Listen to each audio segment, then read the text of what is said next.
Turkish academics, journalists and rights groups are demanding that a planned release of tens of thousands of prisoners to stem the spread of the coronavirus should not exclude inmates whose only crime, they say, has been to challenge the authorities. President Tayyip Erdogan's AK party proposed a bill on Tuesday that would temporarily free around 45,000 prisoners. A similar number would be released permanently under a separate part of the legislation aimed at reducing prison overcrowding.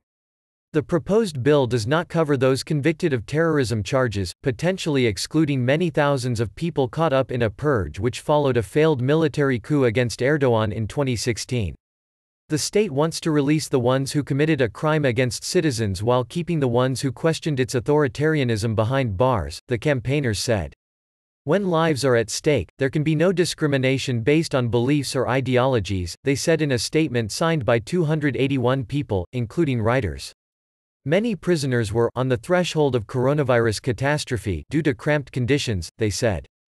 Turkey has arrested thousands of academics, lawyers, journalists, civil servants and members of the military it says were supporters of US-based cleric Fethullah Gulen, who it blames for the coup attempt. Gulen denies any involvement. Many Kurdish activists and politicians the state says have links to the banned Kurdistan Workers' Party (PKK) are also in jail. There are about 300,000 prisoners in Turkey's crowded jails. The government has been working on reforms to ease pressure on the system, and expanded its proposals in light of the growing coronavirus outbreak which has infected more than 13,000 people. Ömer Faruk Gergerlioglu, parliamentarian from the People's Democratic Party (HDP), said some 50,000 people were convicted or in jail pending trial on terrorism charges, including members of the PKK and Gulen's network, as well as journalists and others jailed on what he said were thought crimes. Erdogan's government has defended the crackdown, saying it reflected the scale of the security challenges Turkey faced.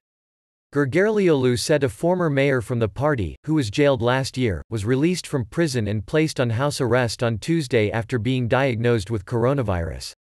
The coronavirus outbreak has started spreading in prisons. There are still no serious measures. If mass deaths begin in prisons, it will be too late, even if the law passes, he said. The Justice Ministry has said no cases have been determined in prisons and that necessary measures are being taken. Last week, prosecutors launched an investigation into Gergerlioglu after he said a prisoner had been diagnosed with the virus.